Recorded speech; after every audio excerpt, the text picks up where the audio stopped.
그래가지고 애가 8개 틀렸어. 그 다음에 어떻게 공부하는지 알려줬더니 점점 잘하고 이제 다 맞기 시작한 거야. 다 맞아. 50개를 막 다 맞아와, 초딩이. 그러니까 애가 어떻게 되는 거냐. 그 다음부터 힘들지. 힘든데 다 맞고 싶은 거야. 공부는 그런 거야. 그리고 뭐야. 남의 다 맞는 사람이라는 자존감이 생긴 거지, 얘가. 난 다 맞을 수 있는 사람. 근데 걔가 만약에 8개를 틀리는 경험을 지속적으로 했다고 생각해봐. 나는 원래 이렇게 틀리는 사람. 그치?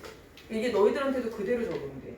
그러니까 당연히 어렵습니다, 공부는. 공부가 좋은 사람은 한 명도 없어요. 그리고 전교 1등이라고 해도 걔네 진짜 기계처럼 공부해요. 근데 걔네가 안 힘드냐? 아니야. 선생님 옛날에 학교 있어 보면은 좀비야. 거의 3학년이 되면 좀비야. 선생님. 인사도 잘 안 해. 잘 못 알아요. 괜찮니?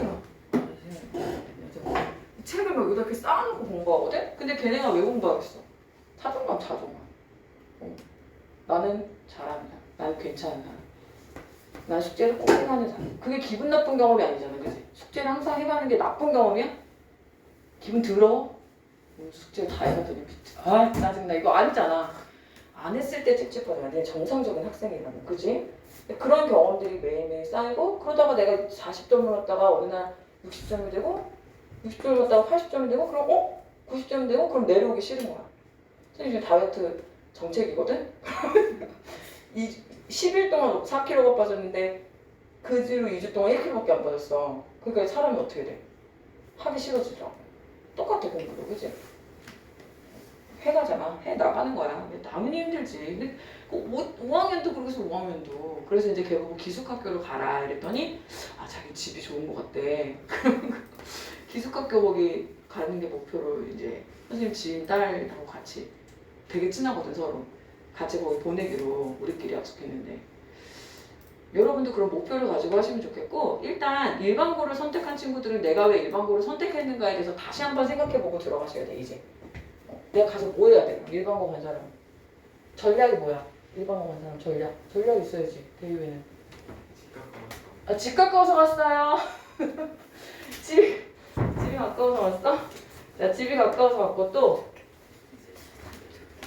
그래 내신 잘 따려고 가는 거잖아. 그럼 가서 내신을 잘 못 따면은 어떻게 되는 거야? 전략 실패가 되는 거야. 알겠어?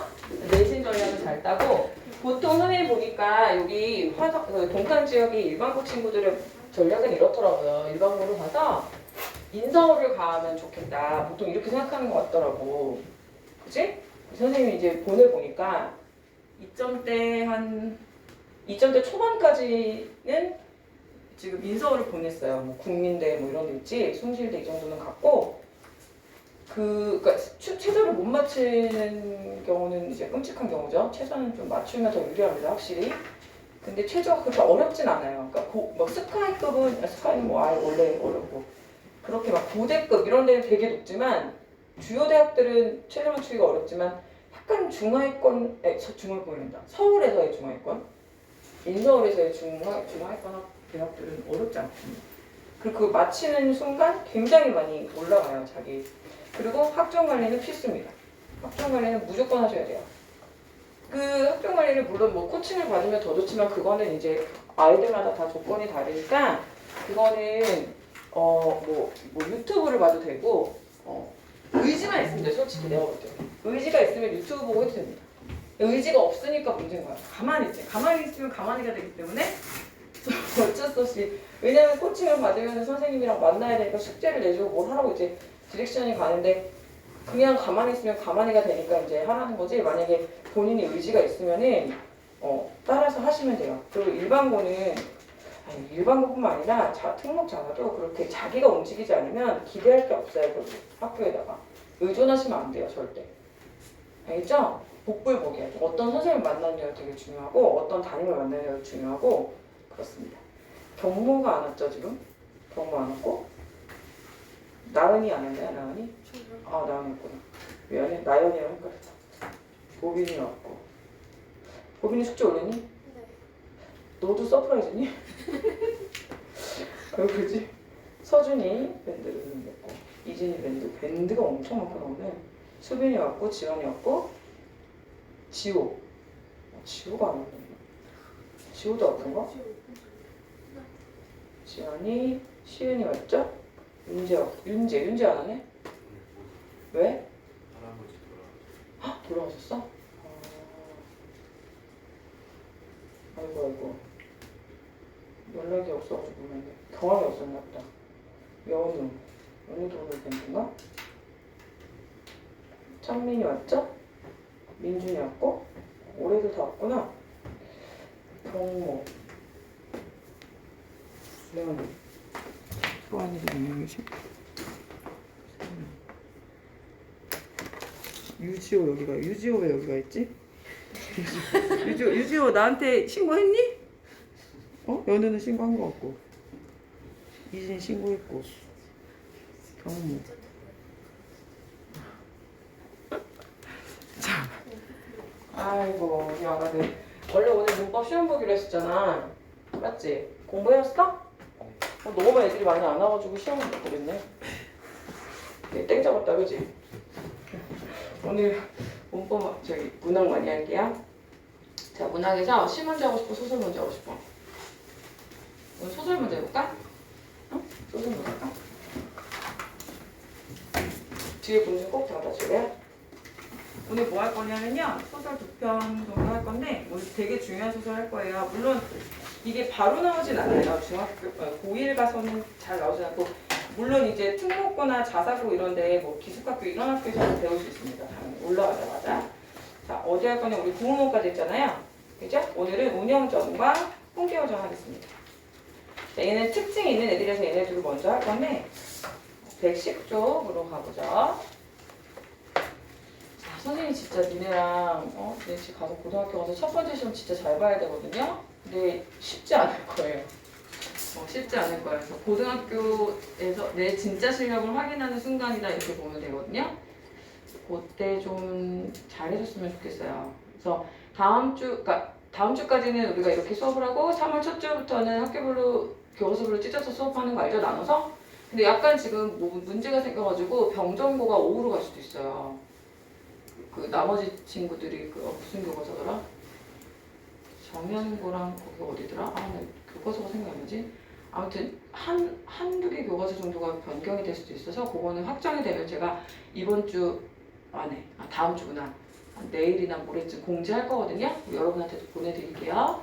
그러니까 일단은 웬만하면 여러분이 그거를 이제 스케줄을 바꿔주셨으면 좋겠고 어쩔 수 없는 부분이 있어서 어떻게 해야 되죠? 그래도 제가 좀 미리 알려드리는 이유가 만약에 그래서 못 다니게 되면 다른 데를 또 알아보셔야 되니까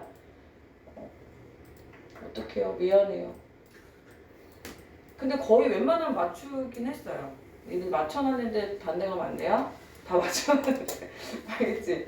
우리 반은 거의 뭐 우리 애들이 비슷한 애들이 많아가지고 교과서가 자 갑니다. 이 작품이 왜 중요하냐면은 이때 1학년 때 이걸 배울 확률은 뭐 그렇게 높진 않은데 매우 중요하고 고전소설이어야 되고 고전소설을 배우는데 우리가 고전소설의 첫 시간은 아니지만 기본적으로 고전소설의 특징이 뭐냐면 한자어가 되게 많이 나와 말이 그치? 한자어 많이 나오고 두 번째 특징이 뭐냐면 중국의 고사나 인명, 지명 이런 게 너무 많이 나옵니다. 그러니까 결국은 내용 스토리가 어마어마한 건 없는데 결국은 뭐야? 해석의 문제가 생긴다는 거예요.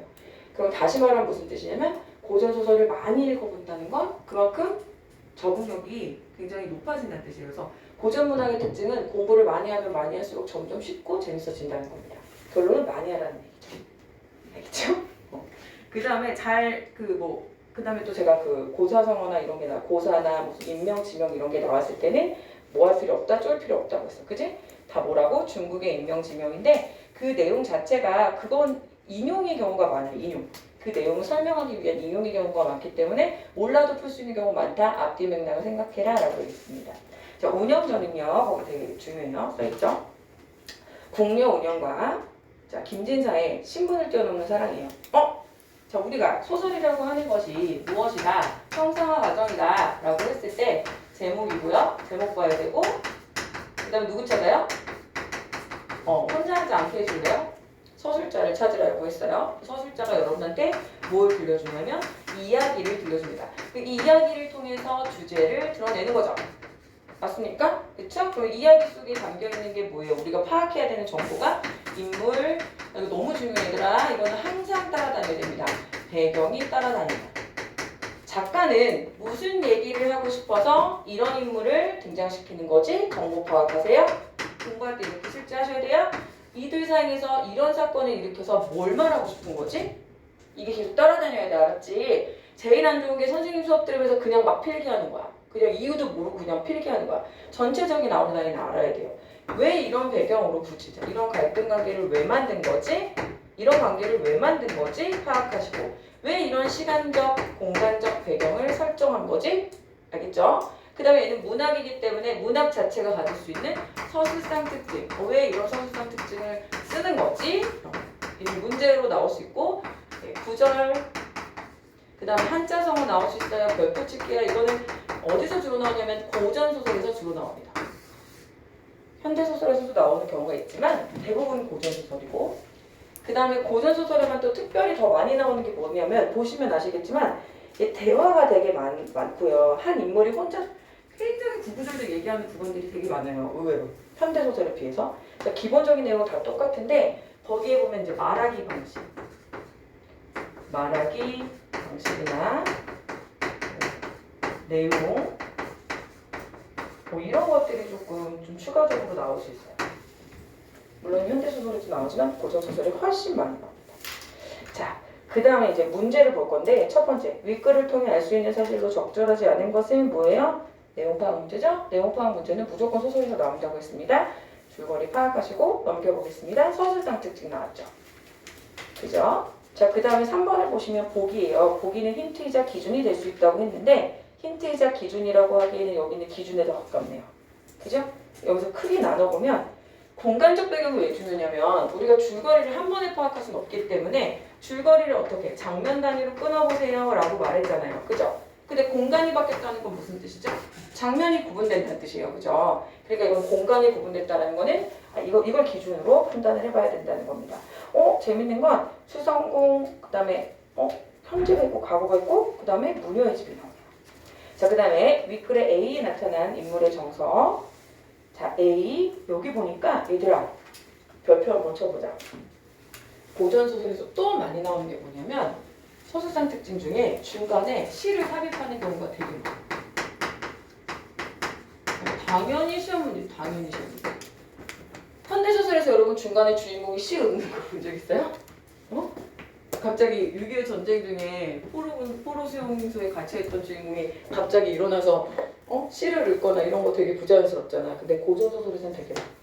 특히 남녀간의 사랑 얘기나 이런 데서는 시 삽입은 되게 중요한데 우리는 시를 해석할 줄 아니까 그건 뭐 어렵지 않을 겁니다. 자, 사실은 여러분 이 뒤에 있는 답안지를 같이 꺼내서 이걸 보면서 할 거예요. 왜냐하면 별 필기를 다 할 수는 없잖아요. 다 할 필요도 없고 이거 보면서 그냥 같이 할게요. 답지 꺼내세요. 여러분이 실제로 집에서 공부할 때는 답지를 보시는 거는 저는 절대 추천하지 않습니다. 일단은 문제를 다 풀어보고 고민을 다 해본 다음에 하는 건데 여러분한테 이 전체적인 얘기를 알려드리려니까 보겠습니다. 여기서 뭘 볼 거냐면 줄거리를 볼 거예요. 그 다음에 이따가 내용 정리할 때 다시 여기로 돌아갈 건데 줄거리가 중요해요. 선비 유형이라는 사람이 있어요. 안평대군의 옛집 수성궁에서 아까 봤던 거죠? 홀로 술을 마시다가 잠이 들고 그랬어. 얘들아, 고전소설에서의 잠은 굉장히 큰 역할을 해. 그죠? 새로운 세계로 들어가잖아 항상. 그지? 잠을 들고 중요해. 이제 꿈이야. 인꿈. 비극적 사랑 얘기를 들어. 누구의? 김진사와 운영을 만나 비극적 사랑 이야기를 듣는다. 얘들아 봐봐. 내가 유영이라는 선비인데 이거 되게 중요해. 이게 공연단 진짜 많이 나오거든요. 자, 나는 유영이라는 사람이야. 저기 피겨 선수랑 이름 똑같네. 유영이라는 선비인데 수성궁터에서 술을 마시고 잠이 들었어. 누구의 이야기를 듣냐면 누구의 이야기를 들어? 김진사와 운영의 비극적 사랑 이야기를 듣는다 그랬어. 그럼 이 글의 스토리의 전체적인 메인은 얘야. 얘겠지, 얘. 이런 구조 뭐라고 해요? 액자식 구성. 그러니까 액자식 구성이라는 게 기본적으로 이제 아까 우리 얘기했던 몽자리, 몽유롭게 배울 건데 몽유롭게라는 건 뭐냐면 꿈이 등장합니다. 우리가 지난 시간에 배웠던 구운몽도 꿈이 등장하죠. 근데 걔하고 얘하고 미묘한 차이는 뭐냐면 걔는 몽자류야. 몽자는 뭐냐면 깨닫는 거야. 꿈을 통해서 깨닫는 거. 교훈을 얻는 거. 근데 얘는 교훈을 얻는 건 아니야. 그냥 꿈이 등장합니다. 그런 애들을 몽유롭게 소설이라고 얘기하고 걔는 몽자를 이렇게 얘기하거든요. 근데 뭐 그것까지 세세하게 구분하는 거는 뭐 물어보진 않을 건데 구분하실 수 있게 이런 말이 나오면 뭔지는 알아야 되니까 알려드려요. 자, 운영은 드디어 나오죠. 뭘 찾아야 돼? 인물의 정보. 안평대군의 궁녀야, 그지? 그러니까 왕자의 궁녀란 말이야, 그지? 궁녀는 어떻지? 궁녀의 운명. 궁녀는 누구의 여자야? 왕의 여자야, 왕의 여자. 건드리면 어떻게 되는 거야? 차명이야, 차명. 그지? 이미 끝났지 않니? 그지? 사랑 대상이 누구야? 김진사야. 사랑하면 돼, 안 돼? 안 돼. 그러니까 비극인 거지. 자, 그걸 자각하면서 은밀히 사랑을 하게 된다. 그래, 은밀히 사랑해서 둘이 행복하게 살았으면 소설이 안 됐겠지. 그지? 그 당연히 걸리지. 이 소설은요, 길기 때문에 어떤 부분이 나올지 몰라요. 그래서 1학년 때도 배우고, 2학년 때도 배우고, 3학년 때도 배우는데 각각 다른 소설 같아. 무슨 말인지 알겠어? 그래서 선생님이 항상 강조하지만 내가 소설 전반을 안다고 해서 그걸 독해할 수 있는 건 아니야. 그래서 독해력을 그래요. 독해하고 판단하고, 독해하고 판단하고. 알겠죠? 자기가 해야 됩니다. 자, 걔네들은 그렇게 해서 사랑에 빠지는데 의심을 받게 된 두 사람은 결국 도망칠 계획을 세우는데 거기에 이제 악당이 등장해. 또 재밌잖아, 소설이. 그죠? 트리라는 슈퍼주니어 아니고 트리가 있어. 아주 악당이 나옵니다. 걔 때문에 결국은 모든 것이 발각되고 운영은 옥에 갇히게 되고 자, 별표 어떻게 돼? 자결해. 세상을 등졌어. 비극이지 얘들아. 비극이야. 고전소설에서 애정소설들은 대부분 해피엔딩이거든요. 근데 보기 드물게 비극적 사랑으로 끝납니다. 그래서 되게 유명한 작품이고 중요한 작품이에요. 자, 그런데 또 이를 슬퍼하던 김진사가 같이 등을 지니까 염라대왕은 이들을 하늘나라로 올려보내줍니다. 이들은 하늘나라로 가기 전에 수성궁에 들려서 유영에게 자신들의 이야기를 세상 사람들에게 전해달라고 부탁해. 그러니까 결국은 얘네들이 귀신이었던 거지. 유영이 만난 운영과 김진사는 귀신이었던 거야. 알겠니? 그래서 재밌는 표현이 나오는데 여기서 여러분을 헷갈리게 하는 포인트 두 번째가 뭐냐면 얘가 이 전지적 작가 시점과 플러스 뭐가 되냐면 1인칭 주인공 시점에 섞여 있거든요. 이게 출제 포인트야. 자, 외화는 전지적이고요. 내화는 1인칭 주인공 시점이에요. 누구의 시선에서 보냐면은 운영의 시선에서 얘기를 해요. 운영의 얘기를 해줍니다. 내 얘기처럼 들려줘요. 근데 이상한 일이 있어. 원래 1인칭 주인공 시점은 다른 사람의 마음이나 이런 걸 알아 몰라? 원래 몰라. 걔 의도 몰라. 그치? 근데 얘는 마치 다 아는 것처럼 말을 해. 헷갈리는 거야. 얘들 미친 듯이. 이게 전지적인가? 1인칭인가? 자, 왜 그래? 비밀은 여기 있었어. 얘 누구야? 귀신이야, 귀신. 귀신이야. 그리고 이미 지난 일이니까 귀신이 돼서 그 내용을 내막을 다 아는 상황인 거죠. 그래서 마치 걔 음모도 아닌 것 같이 말하고 여기에는 그 장면이 없는데 마치 그 아이의 음모, 그 아이의 원래 마음속, 원래 의도 이런 거 다 아는 사람처럼 얘기하거든요. 그게 주의할 점이에요. 알겠죠? 귀신이라 그런 거예요. 1인칭 주인공 시점입니다. 됐죠? 자, 그 다음에 이게 놀라워. 그러면 결국은 뭐야? 꿈이잖아, 꿈. 그럼 꿈 얘기잖아, 꿈 얘기. 꿈 얘기로 끝나야 되는데 신비함을 더해주기 위해서 이렇게 된다? 잠에서 깼어. 이제 강몽이라고 하지. 우리가 그 앞에는 김진사와 운영의 일을 밑줄 기록한 책이 나와있어. 되게 무서울 것 같지 않아, 얘들아? 그치? 꿈속에서 이런 얘기를 들었는데 그렇게 사랑하던 남녀가 결국은 사랑을 이루지 못하고 죽은 비극적 사랑 얘기를 들었는데 눈을 떠보니까 꿈인가 했는데 책이 여기 딱 있다고 생각해봐. 괜찮아? 너무 무서울 것 같지 않아? 얘도 그래서 어쨌든 때때로 그걸 꺼내보면서 많이 이제 거기 이제 너무 몰입을 하게 되는 거죠. 그래서 결국은 이 사람도 아무도 모르게 생을 마치는 결국은 해피엔딩이 아니죠. 비극적 결말로 끝맺었다는 게 되게 중요하고 핵심 포인트 제가 아까 말씀드린 거예요. 액자식 구성 방식이다. 별표고요. 자, 유영이 운영과 김진사를 만나고 헤어지는 부분은 전지적 작가 시점입니다. 외부의 서술자가 이야기하고요. 그 내용, 내화는 운영의 목소리인 1인칭 주인공 시점으로 전달된다. 중요해요. 자, 주제는 뭐라고요? 주제? 그렇죠. 자, 여기서 우리가 생각해야 되는 게 무슨 말을 하고 싶어서 신분을 초월한 비극적 사랑을 말하고 싶어서 어떤 인물? 신분을 완전 더 만나서는 절대 안 되는 그런 걸로 설정을 한 거죠. 그리고 그들이 썸만 타는 게 아니라 미친 듯이 서로를 목숨 걸고 사랑하게 만들죠.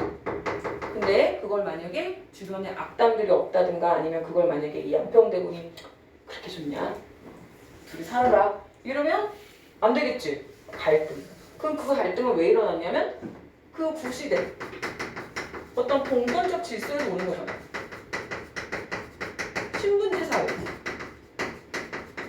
여기서 오는 거잖아. 이 갈등의 원인은. 그치?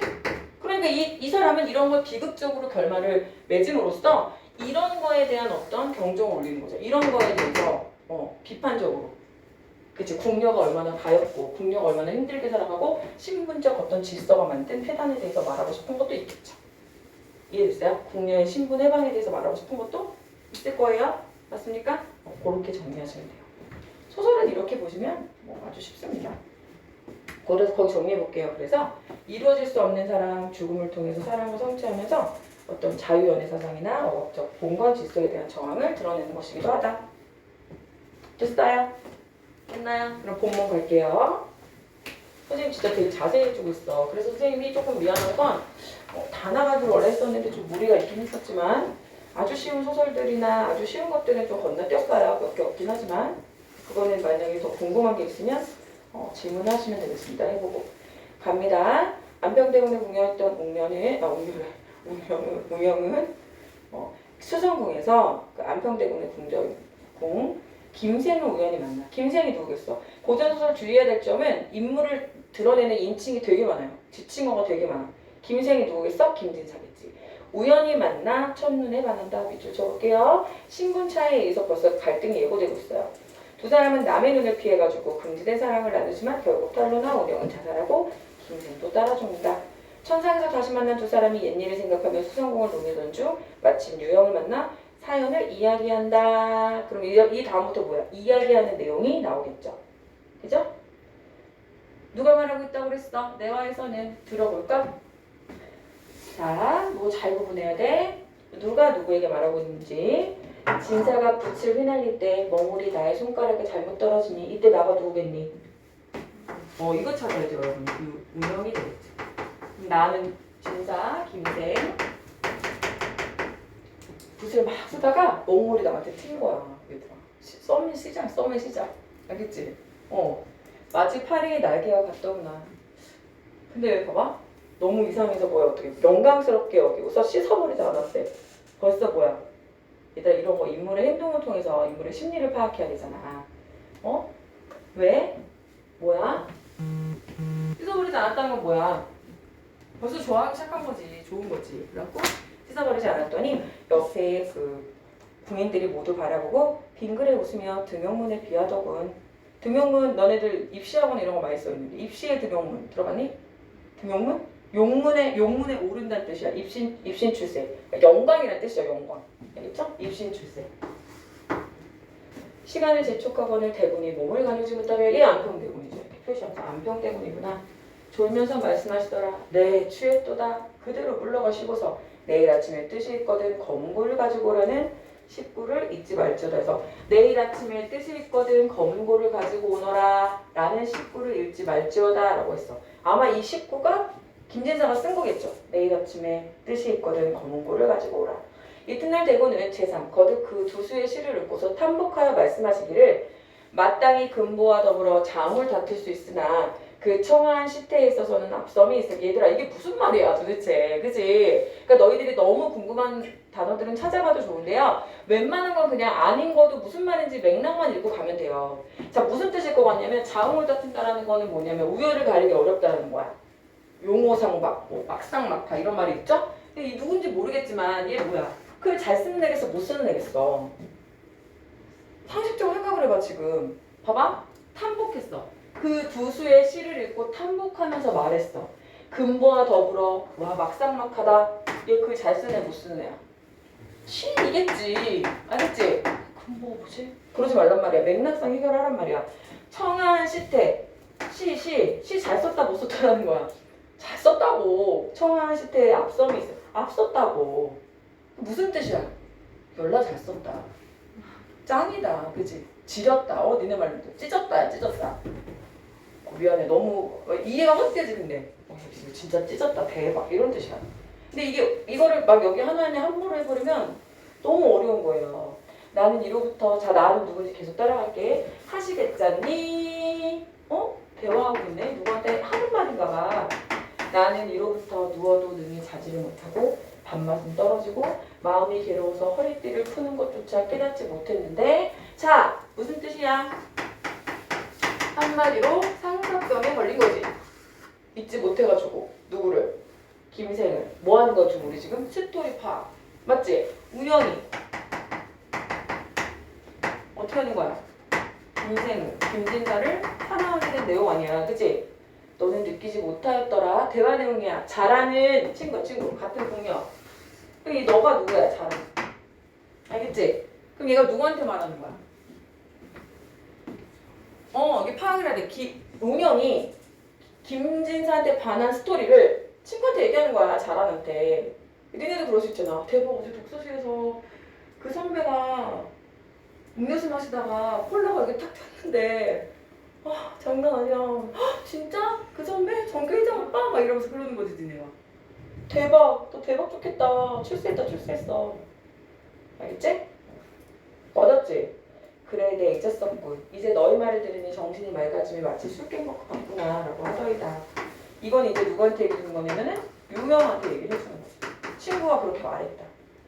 그 후로 대구는 자주 진사와 접촉하셨으나 저희들로서는 서로 보지 못해 당연히 내외해야죠. 그죠? 내 여자니까 못 만나게 했어. 저는 매한 문틈으로 엿보다가 어떻게 하루는 고운 종이에다가 오한사원의 한 수를 자 5글자 뭐 4줄 되겠지 뭐 그 정도 되겠지? 한 수를 시를 썼대 시. 그럼 얘들아 우리가 뭘 알아야 되냐면 이 시가 어떤 맥락에서 어떤 상황에서 써있는 시인지를 알아야 될 거 아니야. 그럼 여기 상황에 따른 정서가 나올 거 아니니 그지? 왜 썼어? 그치. 김진사에 대한 사랑 연모의 마음으로 썼지. 그치? 배옷 입고 가죽띠를 맨 선비 누구겠어? 진사겠지 김진사. 이게 만약에 박진사면 쓰레기지 그치? 운영이 쓰레기야. 옷 같은 얼굴. 뭐 같대? 신성 같대. 이 원강은 누구야? 김진사야. 그치? 매양 주렴 사이로 바라보면서 주렴은 진짜 고전에 많이 나오는데요. 이렇게 구슬로 깬 발 있죠? 옛날 중국집 같은 데 가면 있었는데 문 열 때 이렇게 달아놓은 거 알죠? 이렇게 열고 들어가는 거. 사이로 바라보고만 어이하여 월화에 인연이 없는 거. 자 월화가 뭐냐면 몰라도 되는데 월화 노인이라는 게 있어. 역시 뭐야? 중국의 고사야. 알겠니? 인연을 만들어준다는 노인이에요. 그 월화의 인연이라는 건 어쨌든 그냥 인연이 없냐 이런 거지. 얼굴을 씻으면 눈물은 물이 되고 나왔네. 정서잖아. 눈물이 계속 나고 검은 고를 타면 원한은 줄여서 울고 있네. 계속 가슴에 사무치는 거야. 한없는 원한을 계속 가슴속에 품고 머리를 들어 오늘 할 수 있는 거라고 뭐밖에 없어? 하늘에 하소연하네. 저한테 왜 이런 시련을 주시나요? 왜 저하고 그 사람은 같이 있을 수 없나요? 왜 우리는 인연이 없는 건가요? 이러면서 하소연을 하고 있다는 거죠. 그러면 정리를 해보면 결국은 뭐지? 상황. 이루어질 수 없는 사랑이잖아. 맞지? 그런 상황 속에서 내가 어떻게 하는 거야? 한탄하고 비애. 슬픔이란 얘기예요. 슬픔. 일부러 좀 어려운 용어를 많이 쓰는 거예요. 고등학교 가면 이게 익숙해져야 되니까. 정리됐나요? 그 다음에 시와 금비녀 하나를 겹겹이 봉해가지고 자 시. 내가 쓴 시 썼어. 뭐야? 러브레터. 그치? 알겠어? 초콜릿. 알겠어? 그때는 초콜릿이 없으니까 금비녀. 내가 소중하게 생각하는 금비녀. 자, 내가 적을게요. 이거 뭐예요? 운영의 사랑 아니야? 사랑의 표상이잖아. 내가 이 마음을 전하는 거잖아. 마음, 운영의 마음. 멜리브 같은 거 아니야? 그죠? 자, 겹겹이 봉해가지고 왜 겹겹이 봉해야 돼? 은밀하니까 지금 들키면 안 되잖아, 그치? 겹겹이 봉해가지고 진사에게 붙이고자 하였으나 밑줄 방법이 없었어요 라고 말하고 있어. 대화체로 말하고 있지? 누구한테 말하는 것처럼? 졸리니? 졸리면 안 돼? 졸면 안 돼? 어떻게 하면 된다고? 대답을 하면 된다고. 대답을 하면 안 졸려. 한 번만 믿어봐. 내 말이 맞을 거야. 됐니? 그날 밤 대군이 술잔치를 베풀었는데 손님들은 모두 진사의 재주를 칭찬했어요. 대군이 진사가 지은 두수를 내보이니 돌려보고는 막 칭찬해. 내 남자 괜찮다. 너무 뛰어난 남자야. 그치? 매력있다. 그치? 어제 제가 차준환 그 경기를 다시 보면서 진짜 차준환 그죠? 그 내 남자가 그렇게 잘하고 있으면 얼마나 자랑스럽겠어요. 제 남자라는 게 아니고 범죄죠. 제가 차준환을 좋아하는 거는 이모 마음이에요. 이모 마음. 칭찬하기를 그치지 않으며 모두 한 번 보기를 원했어요. 그 대본은 즉시 사람과 말을 보내서 청했어요. 불렀대. 누가 왔어? 내가 보고 싶어도 볼 수 없는 그 사람이 왔어. 얼마 후 진사가 와서 자리에 앉았는데 얼굴은 파리해지고 몸은 홀쭉해져서 밑줄. 이 사람 변했어. 이 사람도 몸이 파리해지고 몸이 홀쭉해졌어. 어디 아픈가 봐. 그치? 설정이지 설정. 옛날의 기상이 아니었어요. 대군이 위로하며 진사는 근심하는 마음이 없을 것인데 야 너 뭐가 걱정이야. 야 너 잘생겨. 글도 잘 써. 탄탄대로야. 내가 이렇게 너를 총애해. 뭐가 걱정이야. 목가를 거니면서 씨를 읊노라 파리해졌는가? 라고 물어봐. 모든 사람들은 크게 웃더이다. 진사가 일어나서 살해하고는 말하더군요. 제가 한 천한 선비로서 외람이도 대국의 사랑을 받고 보기 지나쳐 화를 낳았습니다. 오, 의미심장한데? 질병이 몸을 얽어서 식음을 전폐하고 기거를 남에게 의지하고 있다가 이제 후하신 부름을 입고 아픈 몸을 이끌고 와서 뵙는 것입니다. 계속 그동안 자기도 아팠대. 그러자 자기에게 모두 무릎을 가다놓고 공경하고 있다. 같이. 진사가 나이가 어리단 말이야. 그래서 말했어. 맨 끝에 앉아있으니까 안으로 더불어 벽 하나를 사이에 두고 있었어. 뭔지 알겠어? 이렇게 방이 있으면 보통 여기 문이 있고 옆에 이런 데서 이제 문이 하나 달려있고 여기 이제 북녀들이 여기서 보통 시중을 든단 말이에요. 맞잖아요. 그죠? 여기 이제 암평대군 있을 거고 사람들이 이렇게 있는데 우리 진짜 여기 있다는 얘기지. 벽 하나. 오 얼마나 설레. 그치? 나 신난데 나. 드라마나 같은 데 보면 그래서 사극 같은 데 그렇게 빨래터에 그렇게 그래서 많이 만나잖아. 이불 하나를 사이에 두고 그치? 나만 봤나? 얘네가 고전을 못하는 거는 연애를 안 해봐서 그래. 이걸 이해하려면 사무친 어떤 사랑을 해봤어야 되는데 이해된다 얘들아. 하란 얘기가 아니야. 밤은 벌써 깊어졌고 손님들은 크게 취했어요. 제가 벽을 진짜 좋은가 봐. 벽에 구멍을 냈어요 얘들아. 벽을 헐어가지고 들여다보았더니 우와 어떡해. 이거 뭐야? 여러분 도서관 씬 같은 거 있지? 어떻게 벽을 사이에 두고 있다가 책의 높이가 다르니까 그 사이로 이렇게 내가 걔를 보고 있는데 걔도 나를 보는 거지. 끝났다고 봐야지. 일일이라고 봐야죠. 그치? 진사도 또한 그 뜻을 알고 부석을 향해서 앉았어. 제가 편지를 구멍으로 던져줬더니 진사가 주워가지고 집으로 돌아가서 뜯어보고는 슬픔을 스스로 이기지 못하여 차마 손에서 놓지를 못했답니다. 전해 들었다는 거지. 생각하고 그리워하는 마음은 옛날부터 더했고 능히 스스로 몸을 가누지 못하는 것 같았답니다. 뭐야. 근데 옛날 어투가 되게 낭만적이지 않아요? 이걸 지금 니네를 지금 뭐 나 죽겠는데 뭐 이거야? 뭐라 그래야 돼 이런 거를? 바로 답소를 써서 붙이고자 하나 청조가 없어. 자, 청조도 봐봐. 청조가 푸른 새잖아. 이것도 고사야. 푸른 새가 뭐 하는 거야? 소식을 전하는 매개체야.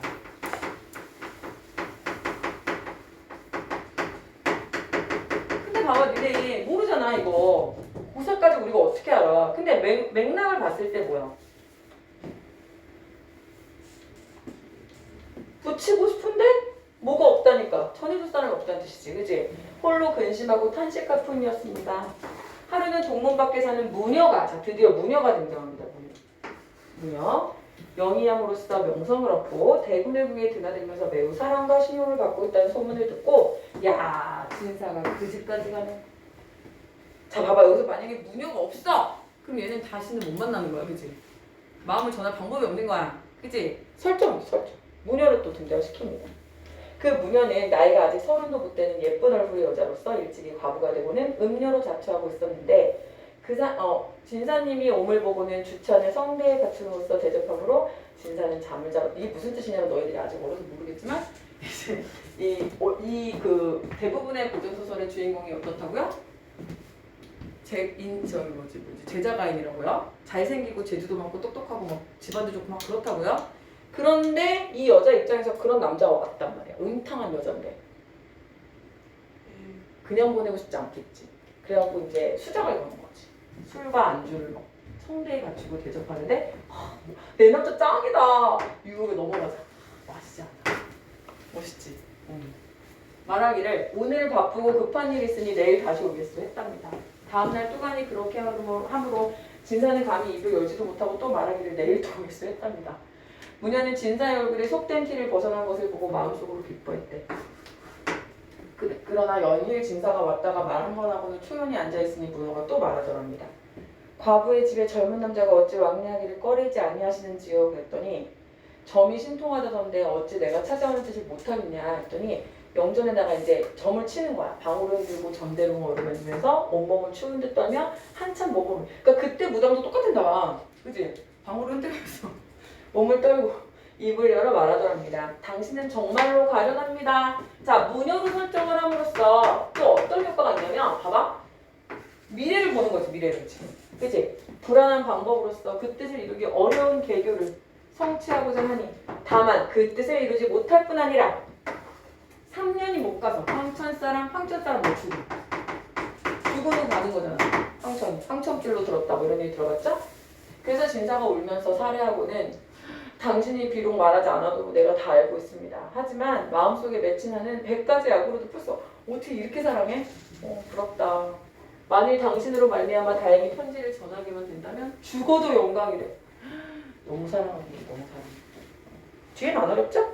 비천한 무녀로서 비록 신사로 인해, 신사라는 거는 이제 그 천신에게 제를 지내는 거, 제사 지내는 거, 꼭 드나들지만 부르시는 일이 없으면 감히 들어가지 못합니다. 그러나 진사님이 한번 가보겠습니다 하더랍니다.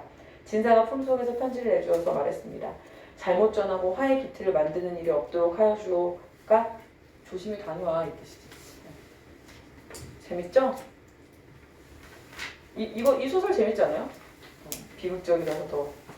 그죠? 윗글을 통해 알 수 있는 사실 뭐죠? 다 몇 번이에요? 5번이면 잘했네요. 그래서 2번. 자, 몇 번이에요?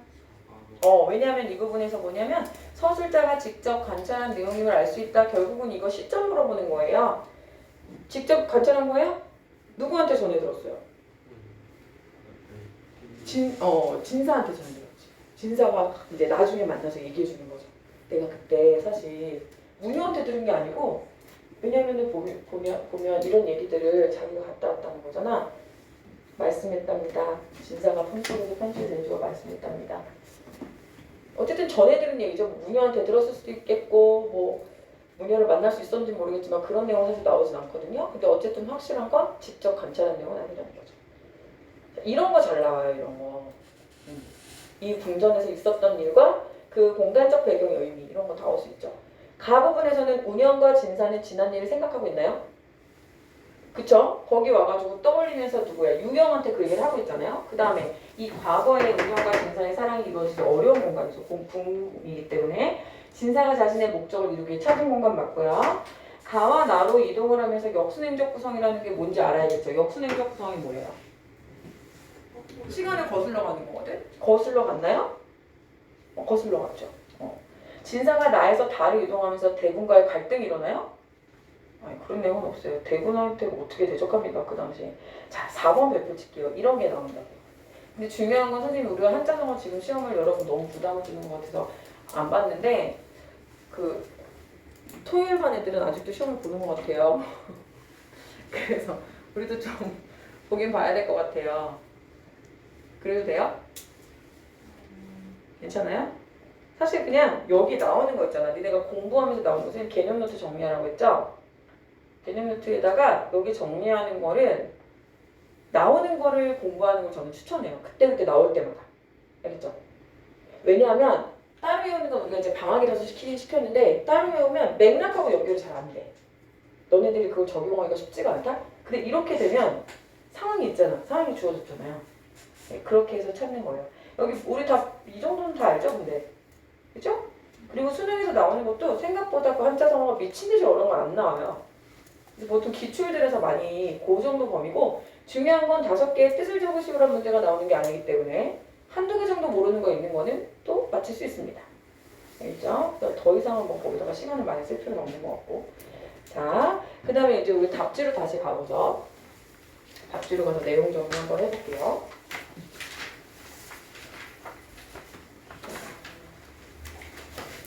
실적 아까 중요하다고 말씀드렸고 결국 김진사와 국녀 운명의 비극적 사랑과 국녀의 신분의 방 중요하다고 말씀드렸고 비극적 결말 특징에서 중요해요. 그 다음에 액자식 구성이라는 거 중요합니다. 네, 그 정도 정리하면 되겠어요.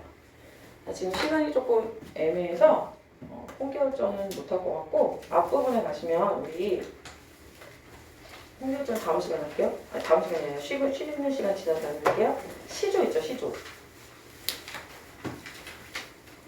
10년의 경영을 초려성장 지원행위는 여러분이 하세요. 별로 어렵지 않아요. 그죠? 도산 12곡은 사실은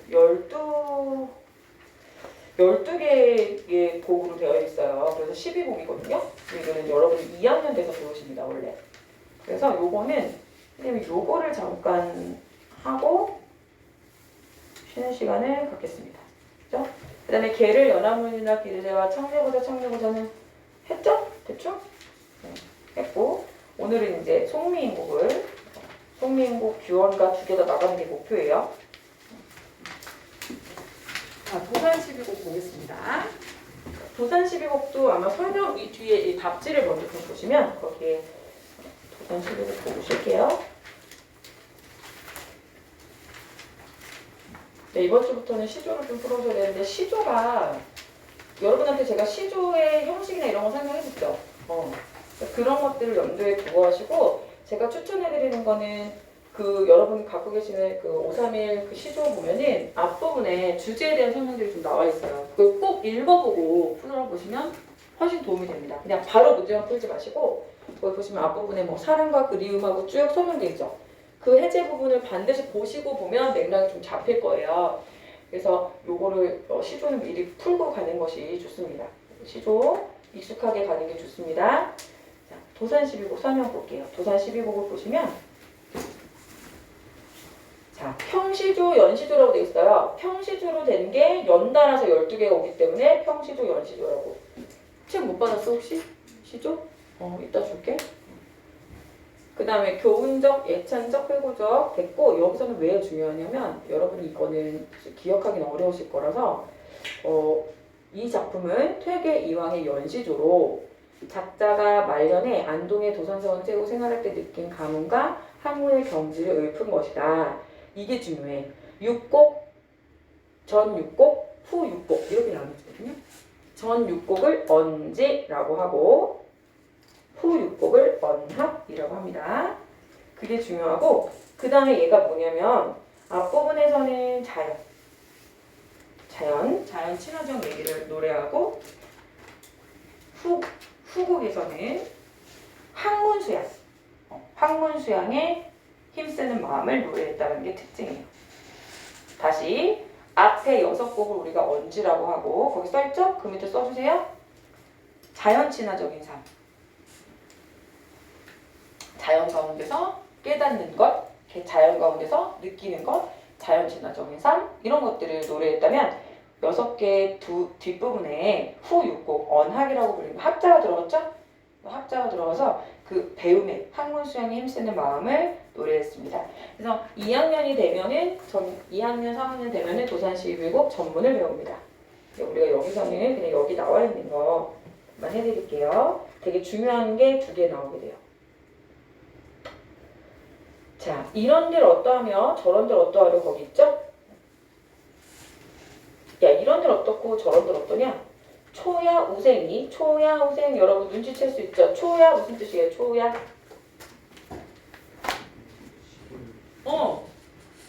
풀초자잖아 그지? 들야자야 그지? 어디에 있는 거야? 자연에 있는 겁니다 그죠? 자연에 있는 사람이 뭐하면 어떠니? 우생 동그라미 칠게요. 어리석은 사람이란 뜻인데 이거 진짜 어리석다는 뜻이야? 아니야. 어리석다는 뜻이 아니고 자기를 겸손하게 이르는 말이에요. 뭐 이렇게 살면 어떻겠느냐 이렇게 얘기하는 거야. 이렇게 살면 어떻고 저렇게 살면 어떠냐. 내가 초야에 묻혀 사는 사람인데 뭐 이렇게 살면 어떻겠어 라고 얘기하면서 자신의 삶에 만족을 드러내고 있다. 이렇게 정리하시면 되겠습니다. 자, 그 다음에 하물며 천석고왕을 고텨 무슴하려 그래서 여러분 제가 시조 설명하면서 초장, 중장, 종장 가운데 결정적으로 그 결론은 어디에 나온다고 했습니까? 그죠? 이런 것 같아. 결론 어디 나와? 종장에 나오게 돼 있어, 그치? 그래서 천석고항이라는 단어는 꼭 외우셔야 되는데 이거는 배우세요. 나중에 배우실 건데 면화고질이랑 같은 말이에요. 천석이 뭐냐면 이건 셈이야, 셈. 셈과 돌이거든? 그럼 이건 뭐야? 셈과 돌이면 뭐야? 자연이야. 자연. 연합. 노을과 안개예요. 여러분 노을과 안개 고질병 들어봤지? 고질병. 그치? 노을과 안개 역시 자연입니다. 자연 때문에 생긴 고질병이야. 그럼 뭐겠어? 그렇지. 너무 좋아. 자연을 사랑하는 병. 이거 이제 병이라고 한 거는 무슨 뜻이냐면 미친 듯이 사랑하는 거지. 알겠죠? 그래서 이거 핵심 키워드는 뭐냐면 천석고항이야. 그럼 천석고항이라는 게 아까 뭐라고 말씀드렸어요? 자연을 사랑하는 병이라고 그랬잖아? 그치? 고쳐서 무슨하려 뭐겠어? 무슨하려? 무엇 하겠는가 이런 뜻이야. 서리법이지 서리법. 고칠 거야 안 고칠 거야? 이게 중요하지? 무엇 하겠느냐? 이건 지금 질문이지만 사실 답은 정해져 있어. 안 고쳐. 고칠 필요 없어. 이런 뜻이지. 그러니까 나는 어떻게? 자연에서 이렇게. 이러면 어떻고 저러면 어떻고 그러면서 자연 속에서 사는 삶을 만족하고 있는 거야. 그래서 지금 7개 나와 있는 내용은 자연에 순응하면서 순리대로 살아가는 그 마음을 말하는 겁니다. 자연치.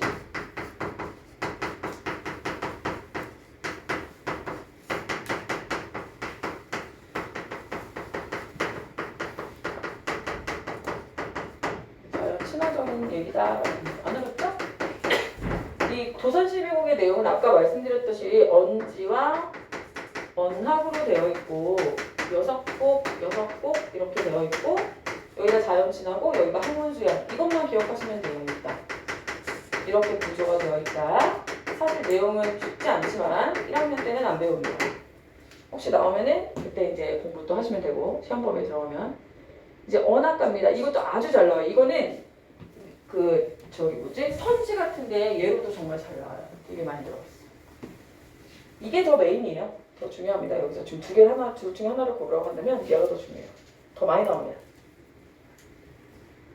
자, 여기서는 왜 중요하냐면 어떤 코드가 들어있냐면 자연과 그 자연 속에서 어떤 교훈을 얻는 거거든요. 이 코드가 딱 들어있어요. 볼게요. 청사는 어찌하야야?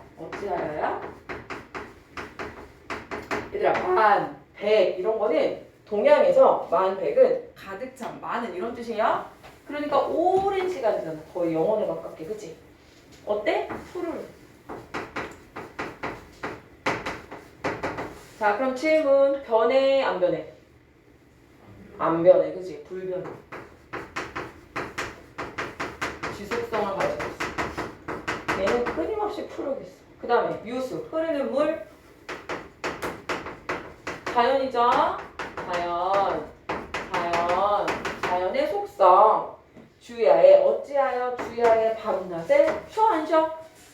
그쵸? 물이 갑자기 밤 되면 쉬어? 아 너무 흘렀네 이러면서 좀만 눈 붙일까? 이래? 계속 그러지. 그렇게 그치지 않는 속성. 그러면 이 두 개의 속성을 가지고 뭐 하는 거야? 교훈. 당연히 우리도 그치지 말고, 당연히 우리도 그치지 말고, 물처럼 그치지 말고 푸른 산처럼 만고의 상청 항상 영원히 푸르리라 그랬어. 그럼 이게 무슨 뜻이냐면 뭐 하자는 거야? 이런 태도로 학문에 정진하다 이런 뜻이야. 너희들 지치고 힘들지? 물이 지치니?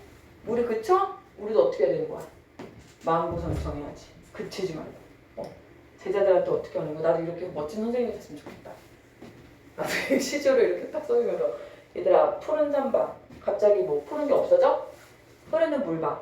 갑자기 밤이라고 쉬어? 그렇지 않지. 우리도 그치지 말고 이렇게 만고에 푸르르라 이렇게 얘기하고 있어요. 무슨 내용인지 알겠죠? 자, 문제 풀어봤으니까 알 거예요.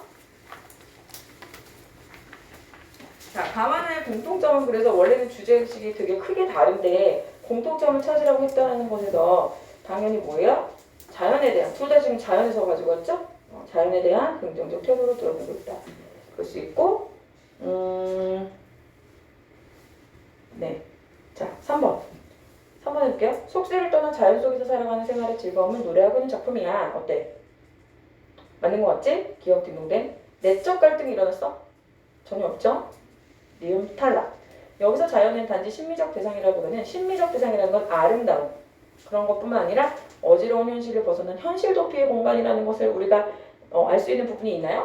딱히 없죠? 니은, 디귿, 탈락. 니은. 자연의 이치를 깨달아 중요하죠. 자연의 이치, 자연의 속성. 학문에 정량하자는 내용으로 보아 교훈적 의도를 깔고 있다. 맞죠? 자연의 아름다움을 예찬하는 것에서 그치지 않고 예찬은 했지. 학문에 임하는 자세와 의지를 노래하고 있다는 점에서 사대부들의 이상적 삶의 태도를 짐작할 수 있어. 괜찮죠? 2번은 다 몇 번일까요? 3번. 괜찮죠? 이렇게 잠깐 쉬었다가 자, 뒤에 초콜릿 있으니까 당 충전 하시고 10분 있다 만나요. 오늘 중요한 작품 정말 많이 한다.